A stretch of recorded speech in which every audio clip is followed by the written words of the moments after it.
y te damos gracias porque a través de ella tú nos hablas siempre. Gracias te damos en el nombre precioso de Cristo Jesús. Amén y amén. Bien, Isaías, hermanos, Isaías nos va llevando paso a paso sobre todo el proceso que pasó Jesús desde que apareció, el trato que le dieron, la forma en que lo trataron. Y también encontramos en el capítulo 53 de Isaías una manera en retratar no solo lo que le sucedió, sino lo que iba a lograr con lo que le hicieron. Es decir, Isaías tiene la intención muy clara de presentarnos 700 años antes de Cristo la forma en la que Jesús sufrió en la cruz. Hemos visto a lo largo de los estudios que tuvimos en este capítulo, bueno, que Isaías nos presenta a Cristo como alguien que fue llevado al matadero, como un cordero llevado al matadero, como una oveja que es trasquilada. Dice que no abrió su boca, que enmudeció. Dice que herido fue por nuestras rebeliones, molido por nuestros pecados. Y Isaías nos va llevando poco a poco a todo lo que vivió Jesús. Pero luego hace una transición o hace un cambio en esta descripción para mostrarnos cómo Jesús ve lo que hizo. Es decir, en particular en este versículo que vamos a meditar en esta noche, vemos a Jesús, o nos presenta a Jesús o al siervo sufriente o al Mesías, nos los presenta como alguien que mira su obra, que después de haber pasado todo lo que pasó, se pone a reflexionar o se pone a ver lo que hizo, y tiene una palabra que me gusta mucho porque dice: mi siervo quedará satisfecho. Es decir, es interesante porque el profeta nos muestra a Jesús contemplando su obra, contemplando lo que hizo. Es decir, nos presenta como el maestro que está pintando un cuadro, o como el artista que está esculpiendo una obra de arte. Cuando la termina dice: estoy satisfecho con lo que he hecho. ¿No? Ustedes deben de saber que si conocen algún artista, algún pintor, algún escultor, nosotros cuando vemos que va haciendo su trabajo, decimos: ya se ve que hizo un león, ya se ve que hizo una ave, ya se ve que hizo un jaguar. Nosotros ya lo vemos, y el artista dice: no, le hace falta algo. Y entonces el artista concluye su obra o la presenta hasta que siente que está bien o se siente satisfecho de lo que está haciendo. Entonces, esto es lo que nos va a presentar Isaías en este versículo, que el siervo sufriente queda satisfecho después de lo que hizo. Bien, todos son bienvenidos en esta tarde del 4 o 5. 4, 5, ¿verdad? 5 de abril del año 2026. Todos son bienvenidos a nuestro estudio de nuestra serie Se humilló por nosotros. Bien, ya leímos el versículo, lo vuelvo a leer. Dice Isaías 53:11: verá el fruto de la aflicción de su alma y quedará satisfecho. Por su conocimiento justificará a mi siervo justo a muchos y llevará las iniquidades de ellos. Vamos a ver qué es lo que plantea Isaías en este versículo, porque lo que encontramos es parecido a lo que dice el verso 10. En el verso 10 dice: verá linaje, será de largos días, y la voluntad de Dios será en su mano prosperada, dice el verso 10. Aquí encontramos otra vez el verbo verá, pero dice en el verso 11: verá el fruto de su aflicción y quedará satisfecho. Por su conocimiento justificará a mi siervo justo a muchos y llevará las iniquidades de ellos. Es decir, el profeta nos está presentando a Jesús cuando ya concluyó todo. ¿Y cuándo concluyó todo? El tercer día después de su muerte, cuando resucita. Ahí es cuando termina su obra, porque si él hubiera muerto y no hubiera resucitado, su obra estaría incompleta. No tendríamos ninguna forma de justificarnos delante de Dios, pero al morir y al resucitar al tercer día, la obra de Cristo quedó completada. Estamos en nuestra serie Pascua 2026, se humilló por nosotros. Todo lo que encontramos, Isaías no quita el dedo del renglón. Isaías no deja de decir, o no deja de precisar, o no deja de señalar todo lo que padeció Cristo. Es decir, Isaías tiene la intención clara de recalcarnos, de subrayarnos o de subrayar el hecho de que Cristo padeció. Bueno, así se llama nuestra serie, Pascua 2026, se humilló por nosotros. Y esta noche vamos a estudiarlo de la siguiente manera: se humilló por nosotros para justificarnos por medio de la resurrección. Así vamos a estudiar este versículo esta noche, para justificarnos por medio de la resurrección. Punto 1, a través de todo su esfuerzo. Punto 2, quedará satisfecho. Y punto 3, a través de su propia justicia. Y vamos a ver lo que Cristo hizo. Y aquí el profeta Isaías usa 2 veces la palabra justicia. Dice, justificará a muchos mi siervo justo. Es decir, utiliza 2 veces la palabra justicia, que vamos a ver su raíz, utilizándola en futuro, justificará, y también en sustantivo o en adjetivo cuando dice mi siervo justo. Comenzamos con nuestra introducción. Al final de su labor, el siervo sufriente quedará satisfecho, porque su esfuerzo rindió los frutos que buscaba esencialmente. Profetizó Isaías, al precisar que con su esfuerzo el Mesías habría de justificar a muchos, llevando sus maldades e iniquidades en su muerte y resucitando al tercer día. ¿Qué es lo que está diciendo Isaías? Nos está llevando a contemplar la obra concluida de Cristo. Es decir, el profeta nos está presentando a Jesús en una posición en la que ha quedado satisfecho de toda su obra. La muerte y resurrección de Jesús tenía como objetivo central justificar al hombre. Ahorita vamos a ver el sentido de la palabra justificar. Es una palabra que se usa en el Antiguo Testamento, pero se utiliza mayoritariamente o profusamente en el Nuevo Testamento. El hombre era injusto, necesitaba ser justificado. Es decir, y ahorita vamos a ver cuál es el sentido de eso, porque es una doctrina muy importante y muy relevante para entender la obra de Cristo. La obra de Cristo no se puede valorar, o no se puede estimar, o no se puede conocer si no sabemos qué fue lo que se logró. Hay gente que a veces, en cierta manera, nos frustra un poco cuando la gente no sabe el esfuerzo que hacemos. Por ejemplo, eso fue un ejemplo muy sencillo, ¿no? Te dicen, ¿sabes qué? Tienes que estar a las 10 de la mañana en tal lugar. Y para que tú llegues a las 10 de la mañana tienes que hacer muchísimas cosas. Subes, bajas, quitas, pones y llegas a las 10 y la persona te dice, vaya, pues por lo menos llegaste, pero no sabe todo el esfuerzo que hiciste o todas las cosas que tuviste que dejar. Entonces, cuando nosotros nos acercamos a la obra de Cristo, si no entendemos lo que hizo Él y lo que alcanzó, pues nunca lo vamos a valorar. Y hay una cosa que es muy triste en la vida cristiana o en la vida espiritual, es primero no saber lo que Cristo hizo por nosotros, y en segundo lugar no valorarlo. Generalmente las personas, cuando lo que obtienen en esta vida les resulta muy fácil, no lo valoran. Hay gente que no le cuesta tener una casa y no lo valora. Hay gente que no le cuesta, por ejemplo, tener la vida, no le cuesta, y entonces pues la desperdicia. Hay gente que no le cuesta comer, llevarse el alimento a su boca, y tampoco lo valora. ¿Por qué? Porque piensa, por ejemplo, me acuerdo una vez cuando andaba yo de reportero, andaba yo de reportero en la costa, y un niñito estábamos ahí de reporteros, y un niñito nos llama y nos dice, por favor, cuando regresen, porque pensaba que íbamos a regresar, cuando regresen tráigame un pollo rostizado, ya no quiero pez, ya no quiero pescado.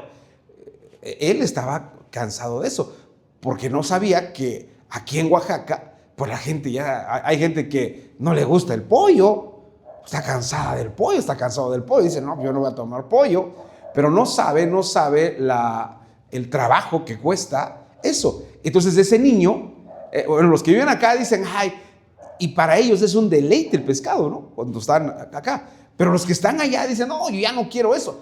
porque no se valora lo que se tiene. Ahora, en el caso de la doctrina de Cristo, es muy triste y muy lamentable, primero, no conocerla, y en segundo, no valorarla. Bien, la justificación es una de las grandes obras de Cristo, desarrollada ampliamente por el apóstol Pablo en todas sus cartas, pero particularmente en la epístola a los Romanos, donde señala que el hombre puede ser declarado justo por medio de la fe en Jesucristo, quien padeció en la cruz y luego volvió a la vida. Isaías nos está plantando ahí, en esa doctrina. Nos está plantando en ese momento, hilando dos cosas. La primera, los sufrimientos de Cristo. Y la segunda, su resurrección. Es decir, les decía yo en la mañana, no se puede separar la muerte de Cristo de su resurrección. Porque si hubiera muerto y no hubiera resucitado, no habría salvación. Y si hubiera resucitado sin haber vivido, sería incompleta. Tuvo que nacer, vivir, morir y luego resucitar al tercer día. El profeta Isaías, mis queridos hermanos, ya lo adelantaba 700 años antes de Cristo al describir la culminación de la obra de Cristo luego de padecer. Isaías, hermanos, tiene muy claro, es consciente totalmente de que la gente debe saber y debe conocer que Cristo sufrió. Y por eso el sufrimiento de Cristo lo plantea de diversas formas o lo presenta de manera muy precisa. La vida eterna que alcanzó Cristo para la humanidad tiene como base esencial la justificación, una acción que Jesús ejecuta a través de su muerte y de su resurrección. Vamos al primer punto de nuestro estudio de esta tarde. A través de todo su esfuerzo. Hay una cosa, una vez entrevistaron a Usain Bolt, ha sido el corredor de los 100 metros más rápido, menos de 10 segundos, correr 100 metros, una cosa impresionante. Parece que ya surgió un nuevo corredor y lo iguala o que corre un poquito más rápido que él. Y entonces Usain Bolt es un corredor, un atleta jamaiquino, que lo han entrevistado muchísimas veces para saber cuál era su entrenamiento o cómo se entrenaba. Entonces él dejó una frase bien interesante porque dijo: yo entreno 4 años para correr menos de 30 segundos. Y la gente se quedó pensando, porque tiene razón. Entrena 4 años, porque corría en las Olimpiadas, entrenaba 4 años para solo correr 10 segundos. Entonces el esfuerzo de 4 años, ¿en dónde se veía? En unos cuantos segundos. Ok, cuando nosotros no entendemos el esfuerzo que en este caso de Cristo, no entendemos su esfuerzo, no entendemos su dedicación y su empeño por lo que Él hizo, pues nunca lo vamos a valorar. Estaba yo mirando un video en una ocasión a los estudiantes de China, les pusieron los videos de cómo sus papás trabajan para que ellos vayan a la escuela. Y ponen a sus papás, algunos pues son obreros, otros son campesinos, otros son profesionistas, otros son comerciantes, y ponen los videos y los niños ven cómo se esfuerzan sus papás, y los niños en el video terminan llorando cuando ven cuánto trabajan sus papás o cuánto se esfuerzan sus papás para que ellos puedan ir a la escuela. Ahora, aquí vamos a ver, esta palabra que vamos a ver en esta tarde nos lleva a eso, porque el texto que estamos estudiando, el texto que estamos meditando dice así, dice de la siguiente manera, dice: verá el fruto de su aflicción. En términos sencillos diríamos, verá el resultado de lo que sufrió. Pero en el hebreo, la palabra aflicción procede de un vocablo o de un término que no se traduce como aflicción, sino se traduce como esfuerzo. Y lo que este texto entonces diría con esta palabra hebrea, diría: verá el fruto de su esfuerzo. Y entonces llegamos a un punto o a una situación en la que nosotros debemos de conocer el esfuerzo, el empeño, la dedicación, la entrega con la que Cristo hizo todo lo que realizó. En la oración del Getsemaní encontramos, cuando se estudia la vida de Cristo se estudia desde dos puntos, desde dos ángulos o desde sus dos naturalezas. Jesús era verdadero Dios. ¿Por qué era verdadero Dios? Porque perdonaba pecados. ¿Por qué era verdadero Dios? Porque aceptaba que lo adoraran.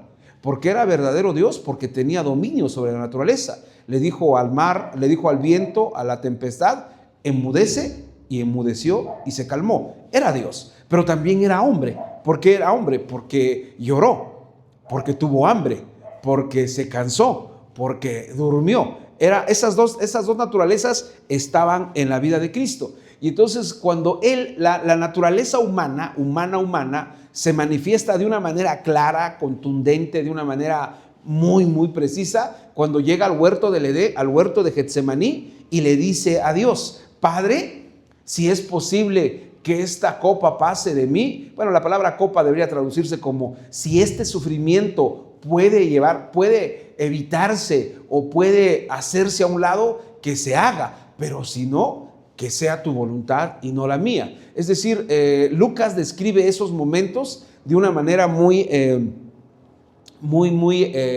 precisa y de una manera sumamente exacta, cuando dice que era tanta la tensión que Jesús tenía. O sea, estaba tan tenso que las gotas de su sudor, estaba sudando, las gotas de su sudor caían como gotas de sangre. Es decir, estaba sudando intensamente, pero no porque hubiera hecho ejercicio, no porque hubiera caminado mucho o porque hubiera corrido, sino por la tensión emocional que estaba teniendo en ese momento. ¿Por qué? Porque sabía lo que seguía.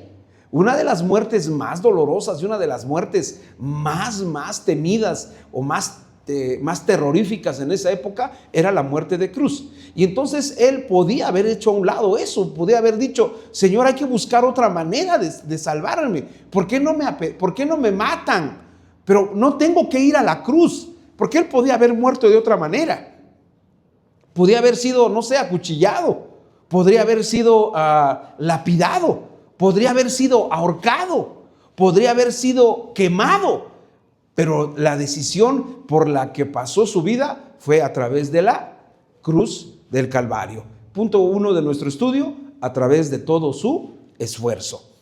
La Nueva Traducción Viviente traduce este verso así. Lean conmigo las letras en azul. 1, 2, 3. Dice: cuando vea todo lo que se logró mediante su angustia, quedará satisfecho. Y a causa de lo que sufrió, mi siervo justo hará posible que muchos sean contados entre los justos, porque él cargará con todos los pecados de ellos. Bien, dice así, lo voy a leer. Dice: cuando vea todo lo que se logró mediante su angustia, quedará satisfecho, y a causa de lo que sufrió, mi siervo justo hará posible que muchos sean contados entre los justos, porque él cargará con todos los pecados de ellos. Les decía al principio de la meditación, al principio del estudio, que lo que Isaías nos está presentando es Jesús llegando a contemplar su obra. Es decir, lo que está presentándonos Isaías, o lo que nos está mostrando Isaías, es a Jesús una vez que concluyó todo lo que hizo. Y se plantó y dijo: esta es mi obra. Y dice Isaías, quedó satisfecho. Pero voy al punto que estamos estudiando: a través de todo su esfuerzo. La palabra aflicción o angustia, que se usa tanto en la Reina Valera 60 como en la Nueva Traducción Viviente, como hemos leído, procede del vocablo hebreo amal. Y este verbo amal, o este vocablo amal, significa trabajo, labor, esfuerzo laborioso o afán. Es más o menos cuando el término amal nos conduce a esa clase de trabajo o a esa clase de acción donde, por ejemplo, a veces nos dicen, no, si acabas este trabajo y lo haces bien, te vamos a dar tanto de dinero. Y entonces la persona dice, caray, pues hay que ponerle todo el empeño, y nos dicen, pero tienes que acabar antes de las 3 de la tarde. Y entonces la persona dice, pues voy a hacer todo mi esfuerzo, no pierde el tiempo, no desaprovecha la oportunidad y empieza a trabajar fuertemente. Ahora, esa palabra mal tiene ese sentido, de alguien que puso todo su esfuerzo o que hizo todo lo que la labor que se tenía que hacer con tal de lograr su objetivo. Ahora, vean lo que dice el texto, dice, verá el resultado o el fruto de su labor. Verá el fruto de su trabajo o verá el fruto de su esfuerzo. En esta vida hay 2 clases de personas. Solamente hay 2 clases de personas. O podemos decir que hay 3. Pero hay gente que se esfuerza y hay gente que medio se esfuerza y hay gente que no se esfuerza para nada. Es decir, esas son las 3 clases de personas, ¿no? Hay gente que se esfuerza y hace todo su empeño y dice hasta que acabe esto o hasta que termine esto, y hace todo su empeño. Hay otra gente que dice, sí, lo voy a hacer, pero pues poco a poco, ¿no? Y hay otra gente que dice, no lo voy a hacer, no quiero hacerlo, no voy a hacerlo. Entonces hay gente que pone su esfuerzo, hay gente que pone su medio esfuerzo y hay gente que no pone ningún esfuerzo. Jesús puso todo su empeño. Cuando vemos a Jesús así, poniendo todo su empeño, ¿cómo se sentirá, pienso, cuando te ve a ti que para Él no pones todo tu esfuerzo? ¿Cómo te sientes tú cuando pones tu esfuerzo por una persona? Haces todo, te esfuerzas, trabajas, haces muchas cosas con tal de que esa persona, pues tal vez no se sienta complacida o tal vez no, pero porque quieres que vea que te estás esforzando. Y la persona llega y dice, sí, ¿qué hiciste? ¿Qué? ¿Y luego? O que llegue y ni se dé cuenta. No, por ejemplo, de pronto los papás somos así, ¿no? A veces los hijos quieren congraciarse con nosotros y llegamos a la casa y vemos que todo ya está limpio, ordenado, y llegamos y nos sentamos como si nada, y los hijos nos dicen, ¿no estás viendo algo diferente? Y uno dice, caray, pues así no, sí hiciste, sí, como que se ve que está algo ordenado. Pero hay gente que ni siquiera se fija de eso. Ahora, Cristo dice, verá el fruto de su esfuerzo. Eso lo está planteando Isaías 700 años antes, y lo que está presentando es a Jesús cuando ha terminado su obra. ¿Y cuándo terminó su obra? Cuando resucitó. El concepto que quiere el profeta que nosotros comprendamos es que lo que hizo Jesús no fue una tarea fácil o una labor sin fuertes requerimientos. A veces creemos que lo de Jesús fue algo muy sencillo, y no fue muy sencillo. Fue sumamente complejo, duro, difícil, doloroso, tortuoso. ¿Qué quiero decir con todo esto? Pues que Él sufrió mucho. Y los seres humanos sufrimos, pero muchos de nosotros sufrimos por nuestras malas decisiones, por nuestros malos hábitos, por nuestras malas decisiones. Pero Él no había hecho ni nada malo, ni había hecho ninguna cosa digna de que fuera tratado de esa manera. En realidad, su obra de Cristo demandó un esfuerzo intenso, una actividad demandante que le hizo esforzarse con toda su entrega. A mí siempre me ha llamado la atención, en el capítulo 4 estaba yo leyendo el libro de Juan, cuando habla con la mujer samaritana. Y llegan los discípulos ven que está platicando con la mujer samaritana, y llegan y fueron a Samaria, fueron por comida, porque estaban lejos estaban entre Jerusalén y Galilea, arriba en el norte de Israel, y en medio entre Galilea y Jerusalén estaba la región o la zona de los samaritanos. Y entonces se regresaron y le dijeron, maestro, ya traemos la comida. Y Jesús les contesta, yo tengo otra comida. Y entonces dice el libro de Juan, ellos pensaron que la mujer le había dado de comer, pero no había comido. Y mi comida, dice, es que haga yo la voluntad del Padre. Y ahí en el capítulo 4 es cuando dice, alzad vuestros ojos y mirad que los campos ya están listos para la siega. Y en otra ocasión en el Evangelio de Mateo dice que ya no podía llegar a donde vivía porque no lo dejaban ni siquiera comer.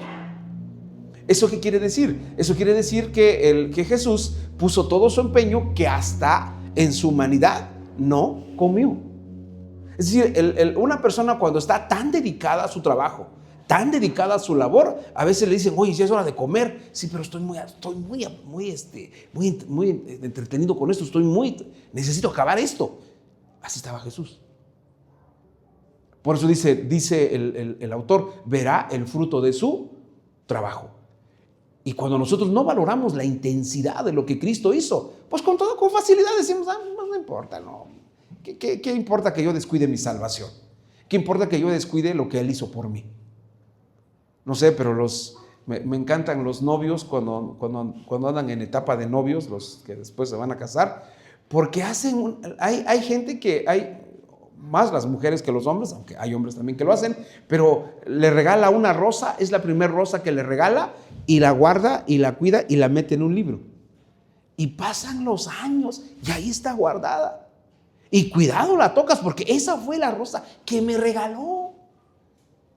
Porque se valora, porque tiene un valor afectivo. Ahora, cuando llegamos a la vida de Cristo, imagínense la labor que hizo para no valorarlo. San Agustín decía que cuando Dios juzgue a los hombres, no va a juzgarlos de la misma manera. Porque no se puede juzgar de la misma manera a quien lo intentó ser cristiano fiel, intentó ser cristiano íntegro, al que dijo esto no se puede hacer y no hizo ningún esfuerzo. Cuando se llegue al cielo, dice San Agustín, esa es una opinión de él, dice que Dios va a decir, te esforzaste por ser cristiano, te tropezaste, tuviste problemas, pero lo intentaste. Al que va a llegar y decir, pues ya llegué, ¿qué hiciste? Pues nada. Ni siquiera lo intentaste, ni siquiera te moviste un dedo por eso. En ocasiones los seres humanos somos idénticos. ¿Por qué? Porque no puedes tratar de la misma manera a alguien que no haga ni siquiera un esfuerzo. A alguien que puso su empeño y tal vez no lo logró, tal vez no llegó a donde tenía que llegar, pero se esforzó, ¿no?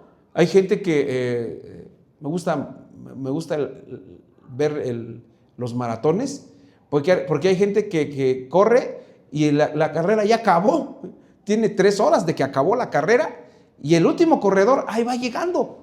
Ya todos ya quitaron hasta las mantas, ya quitaron todo y él llega porque él quiere terminar la carrera. No llegó al principio, no llegó con el pelotón, no llegó a la hora, sino llegó 2 o 3 horas después. ¿Pero qué? Lo intentó. No puedes decir lo mismo de alguien que en el kilómetro 5 dijo, no, está re lejos, aquí me quedo. No lo intentó. Ahora, aquí Isaías lo que nos está presentando dice, verá el fruto de su aflicción. En el hebreo la palabra aflicción es la palabra, dijimos, amal. Y esa palabra amal significa verá el fruto de su esfuerzo. Ahora, esto es importante, porque Cristo vio el fruto de lo que hizo. Y entonces lo que el profeta Isaías nos está presentando es que hubo un esfuerzo y supo Cristo lo que hizo. Punto 2 de nuestro estudio, quedará satisfecho. Tiene una coherencia lo que está diciendo Isaías. Primero dice que va a ver lo que hizo. ¿Y qué le podemos reprochar a Cristo? Si todo lo hizo bien, todo lo dijo perfecto. A las personas que lo buscaban para ponerle tropiezo, me encanta Jesús porque en una ocasión los judíos del tiempo de Jesús cobraban impuestos por lo que sea, y se inventaron un impuesto del templo. Y entonces tenían una guardia del templo.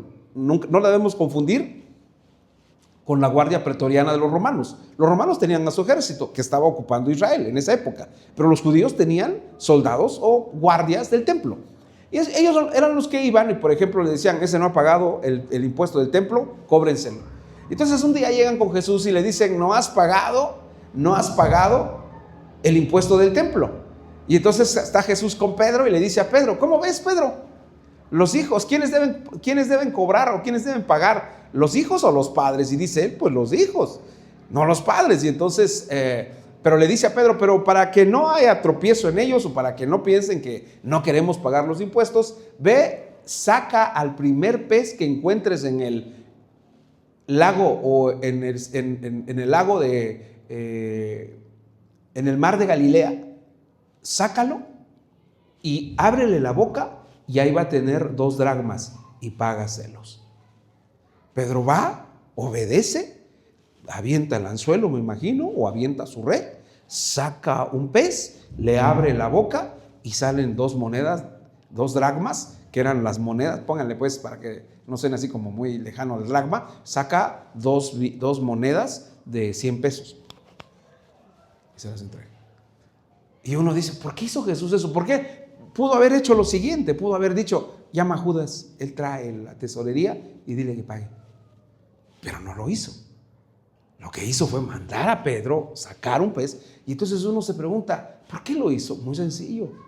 Lo hizo para demostrar que era el rey de este mundo, era el dueño de este mundo, y le estaban cobrando impuestos al dueño de este mundo o al dueño del templo. Todo lo hizo perfecto. Luego en otra ocasión otros llegaron para tentarlo, así dice el Evangelio de Mateo, preguntándole: ¿es lícito, hablando también del tributo, ¿es lícito dar tributo al César? Si contestaba no, lo iban a ir a acusar de que él estaba impidiendo o estaba prohibiendo o estaba alentando no pagar impuestos, y los romanos lo iban a detener inmediatamente y lo iban a matar. Pero si decía que sí, pues le iban a decir a los judíos: él es prorromano, él quiere que paguemos impuestos, entonces no le hagan caso. Él está con los romanos, como quiera lo iban a tomar. Pero les dice: pásenme una moneda, ¿de quién es esta inscripción? Y le dicen: del César. Y les contesta: dad pues a Dios lo que es de Dios y al César lo que es del César. Todo lo hizo bien, en nada se equivocó, en nada. Dice el profeta Isaías: verá el esfuerzo, verá la aflicción de su sufrimiento, verá el fruto de su esfuerzo. Y luego dice, ¿qué dice luego después de eso? Vamos a leer el texto. Después dice: y quedará satisfecho. Dice, observa lo que hizo y queda satisfecho. ¿Qué lección la de Cristo?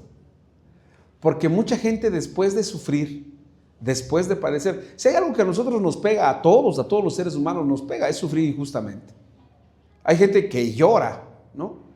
Una vez estaba yo viendo un partido de fútbol y a un jugador, el jugador ni siquiera tocó a su rival, nada más el árbitro estaba un poco lejos y el jugador pasó al lado su pierna, y el otro se tiró y el árbitro llegó y lo expulsó.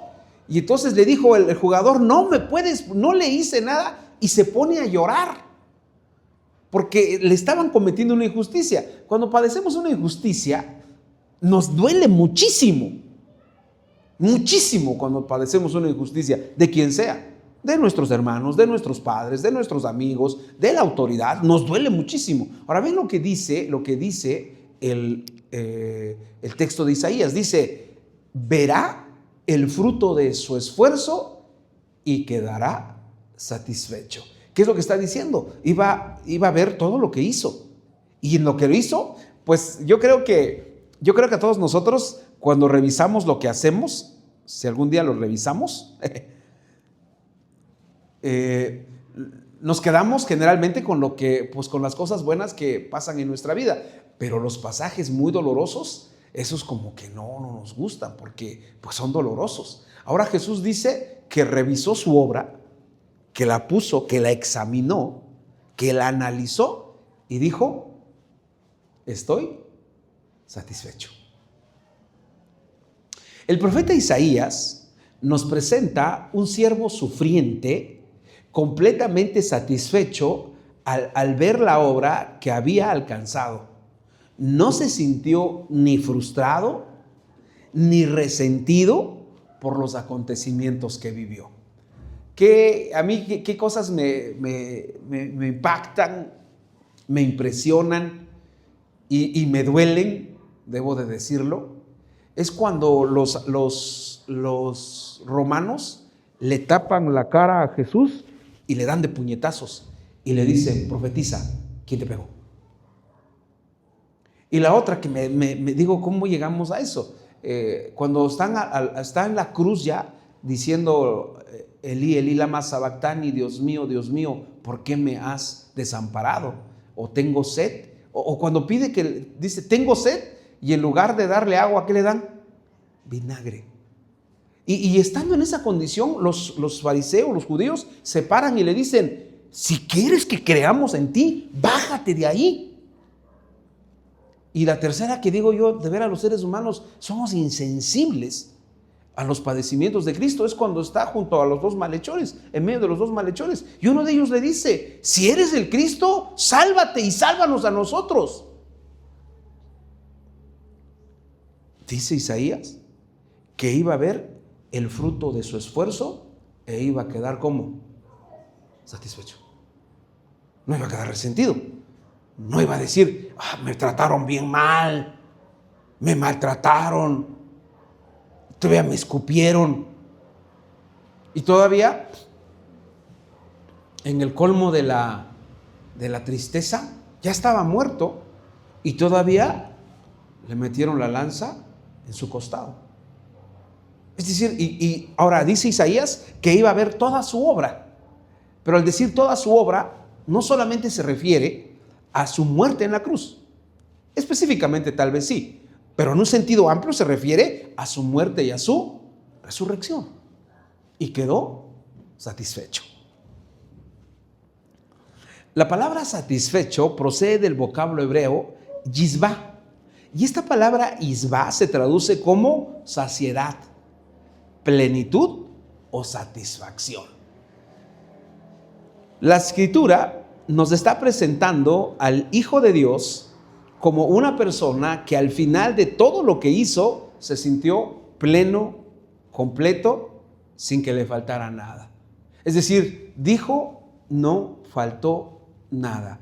Todo se hizo de manera exacta, precisa y completa. Porque hay mucha gente que dice, ¿no? Leemos los evangelios y dicen: ¿por qué no aparece nada de la vida de Jesús desde los 18 hasta los 30 años? Ya hay una de especulaciones. No, que se fue a Egipto, no, que se fue a la India, no, que se fue por aquí, por allá.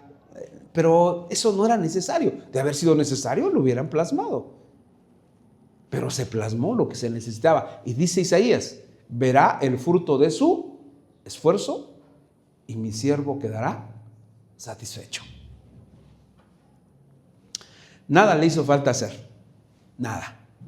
Todo lo que el Padre comprometió lo alcanzó por medio de su obediencia, que lo llevó a la humillación para luego ser exaltado a través de la resurrección de los muertos. Y llegamos a este punto 3, que es el punto más interesante de lo que el profeta Isaías describe. Dice: a través de su propia justicia. Quiero que lean conmigo lo subrayado en azul. 1, 2, 3. Por su conocimiento justificará mi siervo justo a muchos y llevará las iniquidades de ellos. Fuerte. 1, 2, 3. Por su conocimiento justificará mi siervo justo a muchos y llevará las iniquidades de ellos. Dice, qué interesante acá. Dice: mi siervo justo. ¿Qué iba a hacer el siervo justo? Iba a justificar a muchos. Dice: por su conocimiento justificará mi siervo justo a muchos. Ok, y llevará las iniquidades de ellos. Les decía hace un momento, Isaías no quita el dedo del renglón. Está hablando de lo que Cristo cómo iba a ver el resultado de su aflicción o de su sufrimiento o de su esfuerzo, iba a quedar satisfecho y luego agrega y añade que iba a llevar las iniquidades de ellos. La palabra conocimiento es bien interesante porque aquí uno se pregunta, dice, por su conocimiento justificará a mi siervo justo. Cuando llegamos a la palabra conocimiento, pues no podemos pensar o no podemos creer que Jesús se regodeaba de su conocimiento. La palabra conocimiento es bien interesante porque miren, tiene que ver con, mirará el resultado, el fruto de su esfuerzo, quedará satisfecho. La palabra conocimiento que usa este verso surge del vocablo hebreo da'at, que se emplea en el contexto de sabiduría, entendimiento y conciencia personal. Por ejemplo, da'at como opinión o punto de vista. ¿Qué es lo que está diciendo Isaías? Isaías está diciendo que por lo que él ha entendido, por lo que él ha aprendido o por lo que cómo él ha valorado lo que hizo, va a justificar a muchos. Es decir, Cristo se plantea frente a lo que hizo, se planta frente a lo que hizo, se presenta ante su obra y dice, estoy satisfecho. Y lo hace desde un conocimiento, por eso dice, por su conocimiento, es decir, porque él está satisfecho, porque él piensa, opina que lo que hizo está completo. Esa razón es la que le da o hace que los hombres sean justificados. Ahora, la palabra justificado es una palabra que aparece en el Antiguo Testamento, pero se desarrolla más en el Nuevo Testamento. Lo que quiere decir que Jesús sabía perfectamente, por su relación con el Padre, que justificaría a muchos. La palabra justificará, que emplea Isaías, procede o nace de la expresión tzedek, a menudo transliterada como tzadek o como tzadik, que quiere decir justo. La palabra tzadik es una palabra que en el hebreo se traduce como justo. ¿Y qué es lo que está diciendo? Lo que está diciendo Isaías. Lo que está diciendo Isaías es que el Cristo, al sufrir, al quedar satisfecho, iba a declarar al hombre justo. ¿Qué quiere decir eso?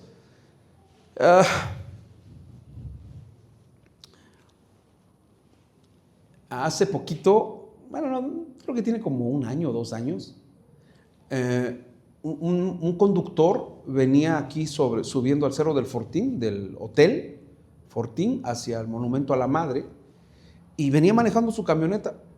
Miento, al revés, venía del Monumento a la Madre e iba para el Cerro del para el Hotel Fortín Plaza. Y entonces un foráneo iba de aquí del Cerro del Fortín, del Hotel Fortín Plaza, para el Monumento a la Madre. Y entonces un foráneo quiso darse la vuelta en un espacio, porque ahí hay como una división, pero de cemento. Habían quitado una y un foráneo se quiso meter, pero no pudo, y atrás de él venía un motociclista. Ese motociclista intentó frenar, pero su volante se volteó y se metió al otro carril. La camioneta que venía de aquí para allá, para el Hotel Fortín, lo arrolló y lo mató. ¿A quién creen que detuvieron? El del foráneo, ese se fue. Nunca más lo volvieron a ver. ¿Quién había sido el culpable? El del foráneo, porque él hizo que la moto... ¿Quién había sido el menos culpable? El de la camioneta. Lo detuvieron y todo. Pero alguien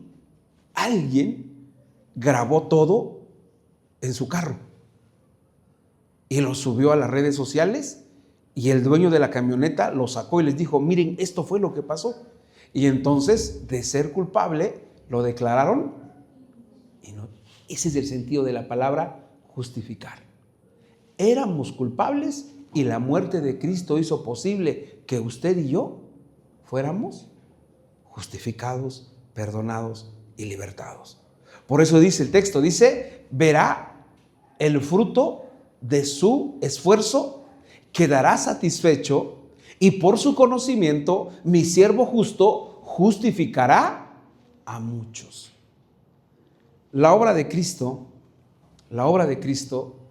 cuando no se aprecia en su justa dimensión, cuando no se conoce, cuando no se valora, pensamos que no hizo nada por nosotros. Por eso es que cuando uno lee el libro de Apocalipsis es severo. El libro de Apocalipsis habla de las 7 plagas. Perdón, no 7 plagas, habla de los 7 sellos, habla de las 7 copas de ira y habla de los 7, no, ya dijimos, 7 sellos, 7 copas de ira y 7 trompetas, ¿no? 7 trompetas. Son juicios severos, ¿no? A mí me espanta cuando dice, y el sol se oscureció y a los hombres les salieron llagas. Y hay otra parte que pues no me asusta, pero me impresiona, porque dice, y los hombres querían morir y la muerte huía de ellos.